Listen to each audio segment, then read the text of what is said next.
uh, biar tetap normal gitu ya, tetap normal di dalam tubuh.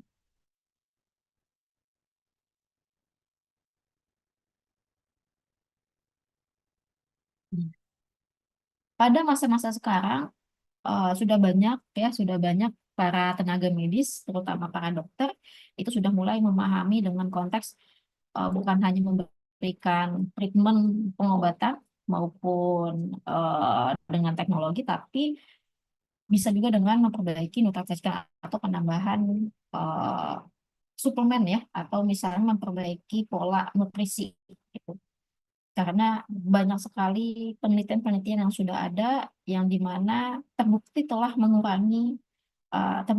mengurangi perkembangan stadium penyakit khususnya ginjal dan dapat meningkatkan kualitas hidup gitu ya bagi pasien-pasien yang mengalami disfungsi ginjal. Penting ya bagi kita kalau misalnya pasiennya sudah kena penyakit ginjal itu untuk mencegah terjadinya peningkatan stadium ya, atau misalnya di stadium 2, stadium 3 kita pasti eh, treatmentnya adalah untuk mencegah peningkatan stadium itu. Jangan sampai menjadi stadium 4 dan stadium 5. Nah, itu yang ini. Kemudian pas ahli-ahli gizi ini pun sudah bergerak lumayan cepat untuk melakukan penelitian terkait dengan makanan-makanan apa saja sih yang dapat membantu gitu ya, nutrisi apa saja yang dapat membantu pengobatan dari CKD ini gitu. Bukan hanya sekedar obat. Karena kita tahu bahwa obat yang kita konsumsi pun yang beredar umum di sekitar kita gitu ya di dunia ini itu pun dapat mengganggu atau dapat bersifat eh, renotoksik gitu ya, dapat mempengaruhi fungsi ginjal sehingga perlu adanya penyeimbang itu ya. Jadi bukan hanya sekadar tadi senyawa polifenol saja, kurkumin saja, likopen maupun koenzim Q10 saja, tapi ternyata juga asam lemak khususnya omega 3 pun juga dapat membantu dalam menurunkan stres oksidatif dan peradangan peradangan di ginjal, gitu ya, di ginjal.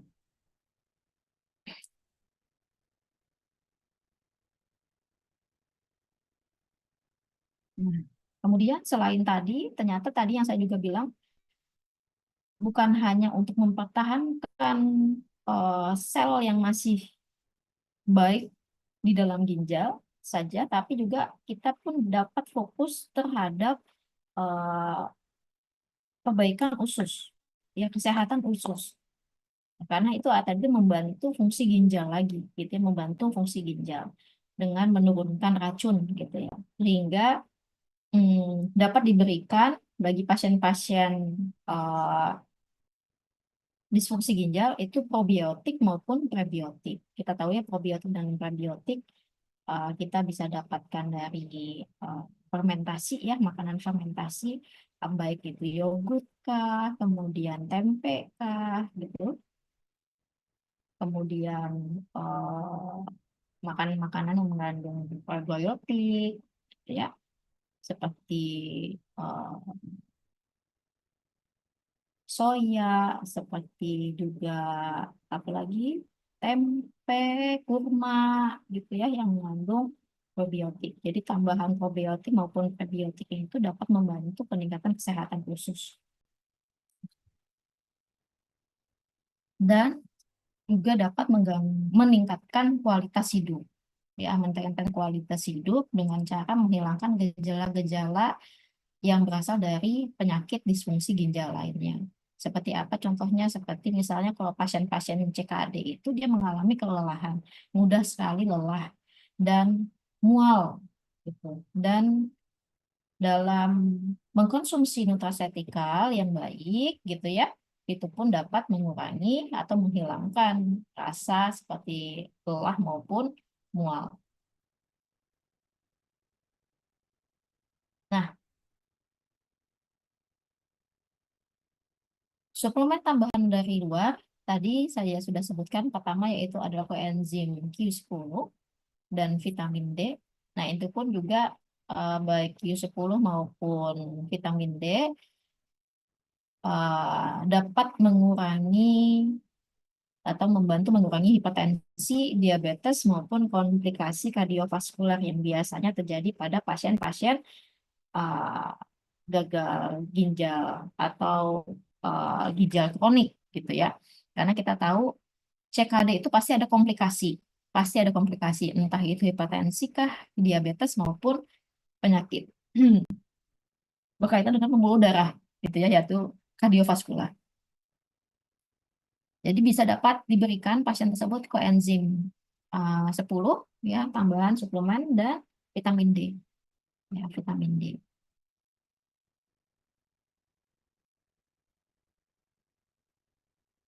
Nah, vitamin lainnya yang diperlukan untuk pasien CKD yaitu adalah vitamin B kompleks ya. Vitamin B kompleks karena gejala CKD pun bukan hanya sekedar lelah, kemudian dia juga kadang gatal ya, karena kenapa bisa gatal di kulit karena eh, kadar nitrogen yang harusnya keluar dalam darah BUN gitu ya, kadar BUN itu meningkat gitu karena eh, yang harusnya keluar di ginjal itu tidak bisa karena mengalami kerusakan gitu. Nah, dan pasien gagal ginjal atau CKD akan mengalami seringnya gatal ya di badan, di bagian badannya mereka. Kemudian bisa juga terjadi kram pada otot, kemudian bisa juga terjadinya insomnia. Dan vitamin B kompleks, magnesium, ya itu dapat bisa menurunkan, mengurangi gejala-gejala tersebut. Ya, gejala-gejala tersebut. Vitamin B kompleks misalnya untuk mengurangi kram pada otot, kemudian juga magnesium ya dapat membantu relaksasi juga pada otot maupun mengurangi insomnia gitu ya. Dan ada suplemen-suplemen herbal lainnya yang memiliki nutrisi atau memiliki nutraceutical yang baik.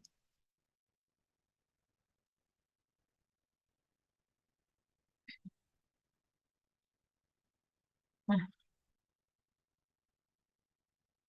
yang paling sering gitu ya, yang paling sering disarankan untuk pasien-pasien CKD ini untuk menambahkan suplemen gitu ya atau nutraceutical.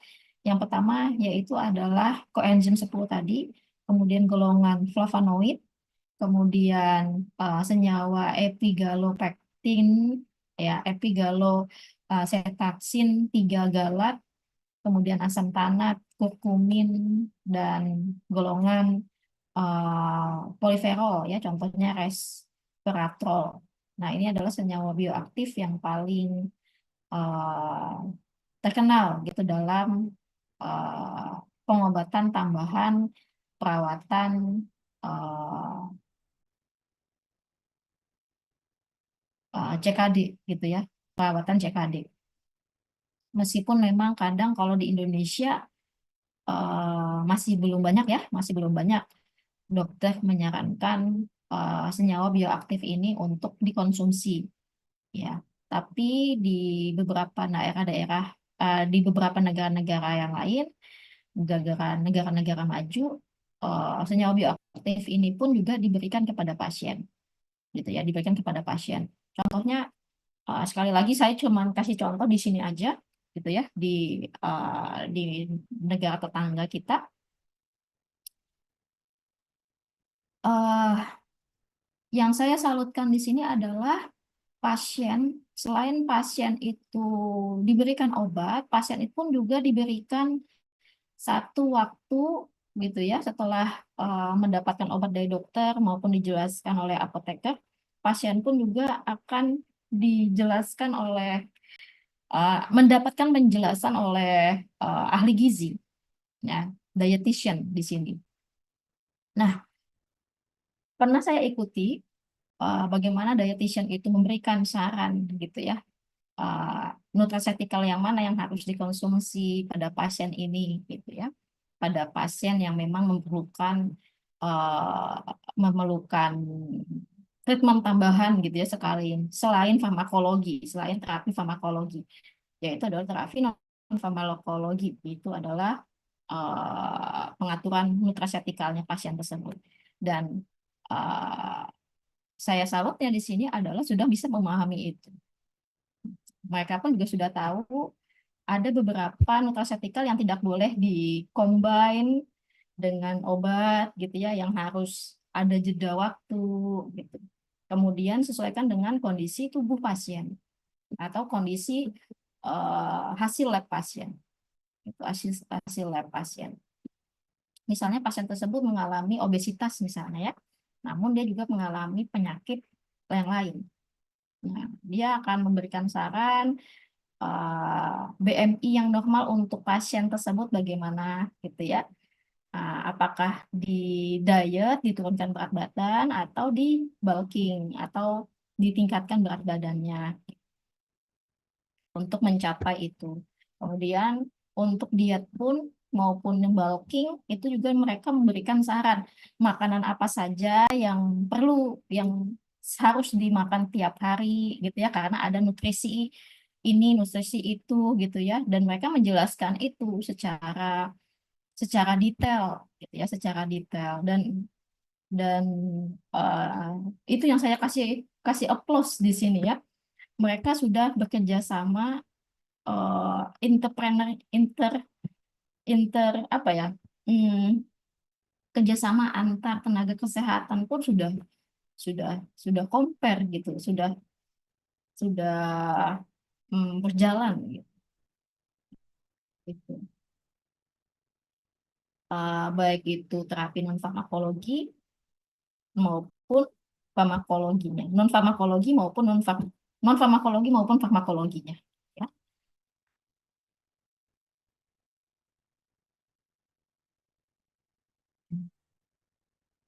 Nah, kemudian juga selain tadi senyawa bioaktif tadi ya, itu juga dapat nutraceutical pun juga berasal dari makanan, ya seperti biji-bijian, ya biji-bijian. Jadi kalau misalnya ada dengan gangguan ginjal, eh, biji-bijian yang disarankan untuk dikonsumsi yaitu adalah biji chia, kemudian biji rami, biji labu, quinoa gitu ya.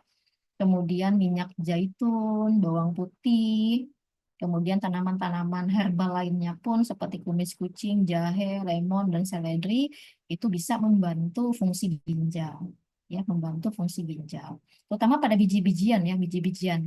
Mungkin kita sudah, kalau kalian suka melakukan uh, apa ya, mendengar atau suka nyari informasi tentang diet ya, biji-biji contoh biji chia maupun quinoa itu udah sering digunakan gitu ya untuk menurunkan atau menstabilkan berat badan.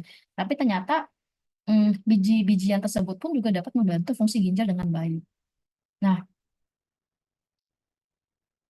gara-gara mata kuliah nutraceutical ini juga saya juga tertarik juga dengan biji-bijian ini. Jadi saya pelajarin juga, dan kebetulan pun di Malaysia pun banyak ada praktek gitu ya, ada prakteknya ini bukan praktek pengobatan tapi lebih praktek eh, diskusi nutraceutical gitu ya. Dan di Malaysia lagi rame itu biji rami ini gitu. Ya, biji rami ini digunakan untuk meningkatkan kembali fungsi ginjal, ya fungsi ginjal. Bahkan ada yang banyak yang mengklaim biji rami ini, ketika mengkonsumsi biji rami, uh, hasil laboratoriumnya meningkat tajam gitu ya. Hasil GFR-nya, hasil kreatininnya gitu ya, itu benar-benar uh, jadi jadi lebih bagus gitu ya, jadi lebih baik gitu karena mengkonsumsi biji rami. Tapi masih dalam tahap juga penelitian-penelitian lebih lanjut ya, penelitian-penelitian lebih lanjut. Dan pro kontra juga di Malaysia di sini juga menjadi biji rami juga menjadi pro kontra karena masih minim literasi gitu, minim literatur. Jadi ada yang mengklaim bahwa biji rami itu akan menggantikan, tidak perlu lah istilahnya, tidak perlu minum obat lagi misalnya seperti itu. Kalau misalnya pasiennya mengalami disfungsi ginjal gitu. Cuman cukup dengan biji rami aja, cukup dengan mengkonsumsi biji rami. Tapi tenaga kesehatan lain pun juga ramai juga karena memang belum ada penelitian lebih lanjut lagi nih tentang biji rami itu. Meskipun ini, tapi uh, sebagai saran aja, sebagai adjuvan, akhirnya menjadi adjuvan bisa diberikan, tapi tetap harus juga minum obat. Gitu ya, bisa dikonsumsi biji rami, tapi juga harus minum obat juga. Kemudian selain makan makanan tadi, gitu ya, itu pun bisa juga vitamin C, kemudian vitamin B9, zat besi, dan sayur-sayuran hijau itu juga penting untuk kesehatan ginjal. Jadi boleh dikonsumsi. Ya, diberikan saran untuk mengkonsumsi lebih banyak ya untuk pasien-pasien yang mengalami disfungsi ginjal. Nah, tadi ya, kenapa biji-bijian tadi yang saya bahas itu tuh bisa memperbaiki fungsi ginjal karena dia memiliki antioksidan tentunya ya, memiliki antioksidan. Itu yang paling eh, paling paling ramai penelitiannya ya, karena lebih banyak. Jadi biji-biji ini biasanya cara makannya bisa dicampurkan dengan nasi ataupun sebagai pengganti nasi ya, ya sebagai pengganti nasi. Contohnya ya biji rami ini. Kemudian minyak zaitun. Nah, minyak zaitun pun juga baik dalam memperbaiki kesehatan atau mencegah memperbaiki disfungsi ginjal maupun juga meningkatkan kesehatan ginjal karena minyak zaitun mengandung asam lemak omega 3 ya, asam omega 3. Kemudian mau konsumsi juga dari omega 3 pun dari ikan pun juga bagus. Gitu ya, juga bagus. Jadi kalau pasien-pasien yang mengalami disfungsi ginjal, itu sarannya adalah mengganti minyak sayur yang biasanya kita konsumsi, pasien itu konsumsi untuk masak dan untuk menumis ke apa, ini diganti dengan minyak zaitun. Gitu ya, minyak zaitun. Meskipun memang harganya lebih mahal. Gitu ya. Nah, minyak sayur itu bukan hanya sekedar minyak kelapa sawit ya, tapi baik minyak biji bunga matahari atau biji-biji yang lain kan banyak ya minyak yang berasal dari itu, dari biji kacang dan lain-lain itu tidak diperbolehkan. Jadi memang fokus ke minyak zaitun saja ya. Kemudian bawang putih ya, bawang putih. Kita tahu bawang putih itu kaya akan polifenol yang dimana bawang putih memiliki senyawa quercetin yang tinggi sekali ya, quercetin yang tinggi sekali dan senyawa quercetin yang terkandung dalam bawang putih dapat membantu mencegah kerusakan ginjal dan mengoptimalkan fungsi ginjal ya, dalam fokusannya adalah dalam memfiltrasi memfiltrasi yang harus dibuang ya. Jadi bagus untuk bawang putih. Ya, kita tahu lah bawang putih itu lebih baik khasiatnya, punya punya khasiat yang lebih gitu ya. Kemudian buah-buahan maupun sayur-sayuran juga bisa membantu kesehatan ginjal. Buahan seperti nanas, apel, kemudian buah-buah beri, kemudian sayur eh, kol, kemudian brokoli, dan paprika merah itu bisa eh, mendukung kesehatan ginjal ya, mendukung kesehatan ginjal. Mendukung kesehatan ginjal ini maksudnya bukan memperbaiki tapi mempertahankan gitu ya, mempertahankan fungsi ginjal eh, yang normal.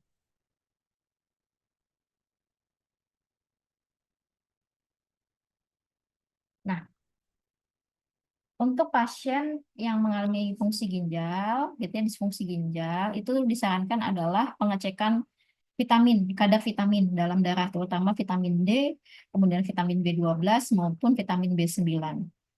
Ya, biasanya pada pasien-pasien CKD ini yang mengalami disfungsi ginjal, vitamin ini defisiensi akan vitamin ini, sehingga perlu ditambah vitamin ini dari luar, gitu ya. Vitamin ini dari luar. Apakah itu berupa suplemen kah atau diberikan nutrisi dari makanan itu juga boleh. Tapi lebih bagus, lebih cepat untuk meningkatkan kadar dari vitamin-vitamin yang terdefisiensi ini itu diberikan suplemen, ya, diberikan suplemen. Contoh vitamin D3, kemudian vitamin B12, folat gitu ya, B9 itu diperlukan bagi tubuh. Dan ternyata pun eh, diperlukan juga untuk kesehatan ginjal. Kemudian vitamin C dan zat besi juga ya, vitamin C dan zat besi juga. Vitamin C baik untuk ginjal karena sifatnya yang sebagai antioksidan. Kemudian ada tanaman-tanaman yang dapat membantu memperbaiki ya, atau bisa juga sering digunakan untuk pengobatan herbal. Ya, contohnya adalah tanaman kumis kucing. Ya, di situ ada obatnya, bahkan kalian bisa temukan obat kapsul kumis kucing. Saya lupa mereknya apa di Indonesia. Hmm. Sempat apotek saya dulu yang saya handle itu menjual menjual tanaman, bukan tanaman ya, obat obat herbal gitu kumis kucing. Ini tujuannya adalah untuk mengobati, mengurangi infeksi saluran kencing gitu ya, dan meluruhkan batu ginjal biasanya seperti itu. Iya, tumis kucing. Kalau nggak salah saya ingatnya cuman packagingnya aja warna hijau. Tapi saya lupa mereknya apa dan itu bisa didapatkan di apotek-apotek. Ya, tanaman tumis kucing ini udah udah terkenal gitu ya. Kemudian ada jahe ya, jahe pun kita bisa kita bersyukur ya, patut bersyukur bahwa Indonesia itu em, punya kultur, punya budaya ya yang di mana jahe itu bisa diminum, gitu ya, yang bisa diminum, terutama warga-warga Indonesia yang tinggal di daratan tinggi. Contohnya apa minumannya? Wedang jahe, terus apa lagi? eh Kalau budaya Cina kita sebut dengan dia biasanya pakai ya wedang jahe lah ya, wedang jahe gitu. Tapi kita tambahan gula. Nah, itu eh, punya keuntungan sendiri Indonesia karena jahe pun bukan hanya sekedar untuk menghangatkan, dia juga dapat mengandung antioksidan yang dapat membantu membersihkan eh, racun gitu ya di dalam ginjal. Jadi bisa minum jahe, ya, bisa minum jahe. Kemudian juga lemon, ya. Jadi air lemon yang dimana kita tahu lemon mengandung asam sitrat, ya, yang bisa membantu mencegah pembentukan batu ginjal dan bisa melakukan batu ginjal yang berukuran kecil, ya, berukuran kecil. Nah, kemudian juga bisa seledri, ya. Nah, seledri ini bisa membantu menjaga fungsi ginjal agar tetap sehat, dan daun binahong, ya, daun binahong pun juga bisa memiliki efek terapi pada ginjal dan bisa mempercepat proses penyembuhannya. Hanya kadang kalau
Oke, ya maaf ya, karena ada.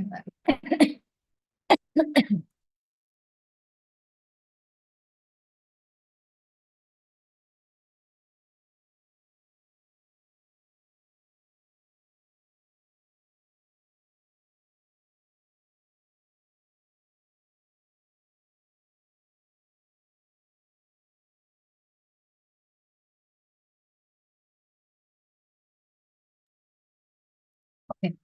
Nah, jadi makanan-makanan yang tadi atau buah-buahan ini bisa diberikan kepada pasien yang mengalami gangguan kesehatan pada ginjalnya, dan kita pun juga bisa mengkonsumsi itu untuk menjaga kesehatan ginjal kita, gitu ya, menjaga kesehatan ginjal kita. Contohnya kita nggak ada salahnya kita minum air rasa lemon, kemudian jus seledri, kemudian jus jahe, gitu ya, atau minuman jahe itu nggak ada salah, yang nggak ada salah. Tapi juga harus diingat juga pada kondisi kondisi pasien-pasien tertentu. Misalnya contoh, misalnya pasiennya CKD plus DM, ya, plus DM. Nah, otomatis dia nggak mungkin minum wedang jahe gitu ya, karena ada mengandung gula, meskipun dari gula alami, contohnya eh, gula aren, gula merah gitu ya, dan itu kan tidak diperbolehkan juga ya pada pasien-pasien yang mengalami DM gitu, meskipun berefek nih. Jadi eh, boleh minum jahe, tapi tanpa gula, gitu ya, tanpa mengganggu penyakit yang lain. Ya, karena mengganggu penyakit yang lainnya. Kemudian lemon juga kita lihat kondisi pasien juga. Kalau pasiennya itu mengalami atau punya penyakit masalah luka pada lambung, tentu lemon bukan solusi utama gitu ya, karena mengandung asam sitat yang bisa juga meningkatkan kerusakan juga pada pada pada lambung ketika lambungnya luka gitu ya. Itu juga tidak disarankan juga. Jadi memang lihat kondisinya pasien. Nah, dan perlu diingat, ya, perlu diingat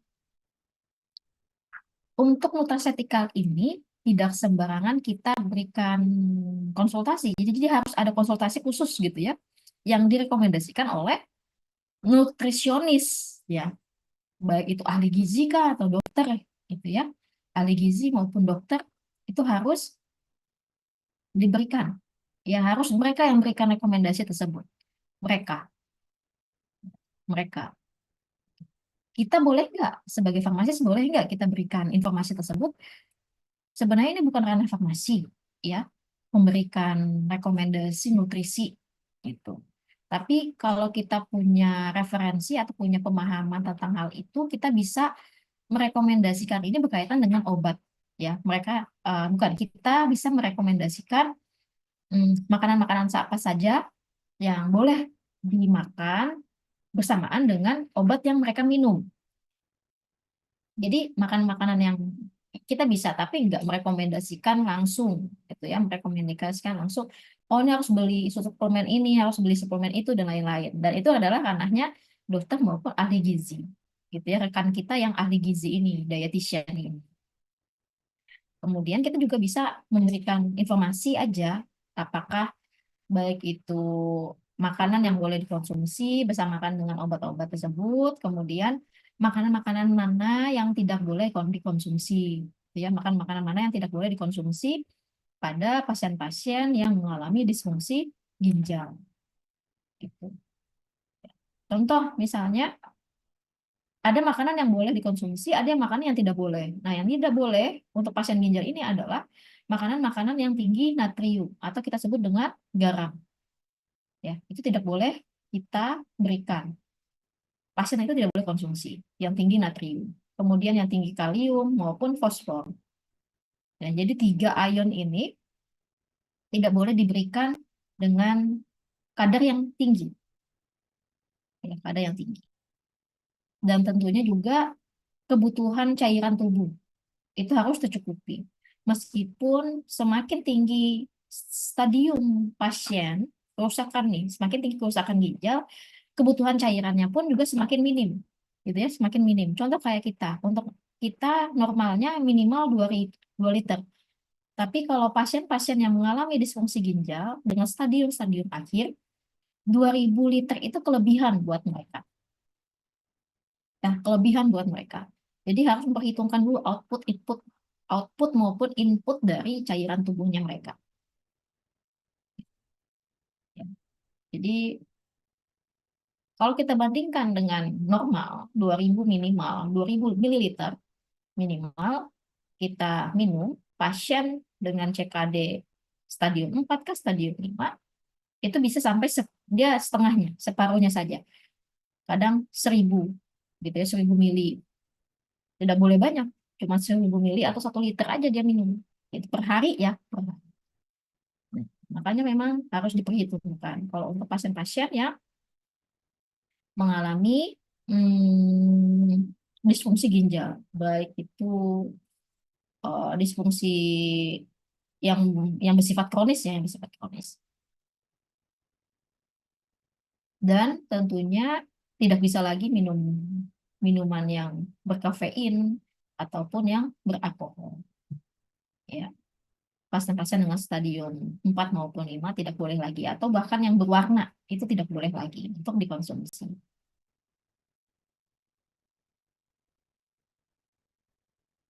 Nah, kemudian meskipun nutraceutical maupun suplemen makanan itu bermanfaat bagi kesehatan, tapi ketika pasiennya sudah terdiagnosa gagal ginjal atau stadium 5, kita tidak boleh memberikan rekomendasi suplemen makanan ya atau nutraceutical ini, suplemen-suplemen yang vitamin, suplemen ya, terutama suplemen maupun obat-obatan herbal gitu, karena eh, selain minim referensi, minim literatur ya, tingkat keamanannya dia juga dapat memperparah ginjal tersebut, karena memang ginjal sudah, kalau pasien gagal ginjal dia sudah perlu treatmentnya adalah treatment cuci darah gitu ya, karena memang udah tidak berfungsi lagi nih ginjalnya ya. Cara yang terbaik di sini adalah bagaimana memilih makanan yang memang yang kurang atau mungkin yang minim toksik ya, karena yang minim toksik itu yang paling penting. Makanya di sini nutraceutical yang tadi itu pada pasien gagal ginjal itu tidak disarankan lagi, tapi bisa untuk makanan pun bisa ya. Contohnya tadi makanan yang baik misalnya yang mengandung omega 3 seperti telur omega 3, kemudian minyak zaitun gitu ya. Kemudian buah-buahan blueberry, buah anggur. Nah, itu bisa eh, apa ya? Bisa menjaga supaya ginjal ini eh, masih tetap bisa, meskipun bisa berfungsi meskipun cuma berapa persen saja. Intinya mempertahankan kesehatan ginjal yang sisa berapa persen ini.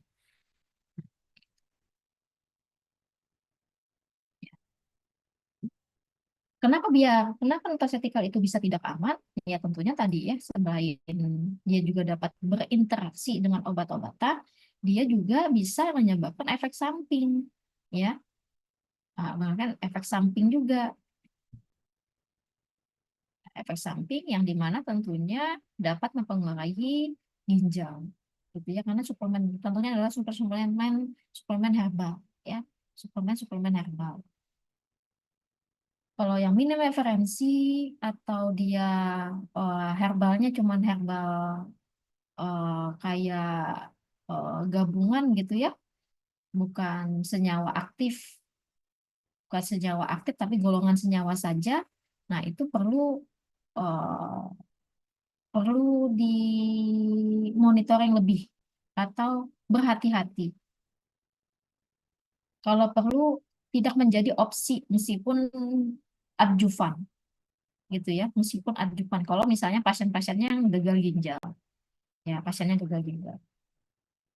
Jadi yang paling penting di sini adalah makanannya saja, ya makanannya saja yang dikontrol pasien gagal ginjal ini. Ya minuman apa saja yang tidak boleh, makanan apa saja yang harus dimakan, gitu ya. Ya, Maksudnya di sini adalah kalau pasien gagal ginjal harus minim obat dan minim suplemen.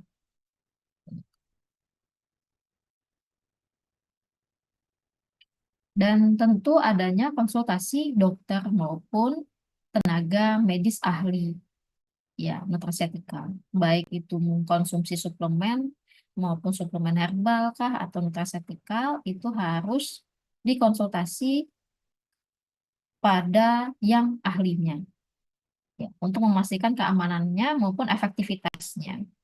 Ya, apakah itu ginjal kah apa atau bagaimanapun ya, itu juga harus dikonsultasikan, ya, dia harus konsultasikan.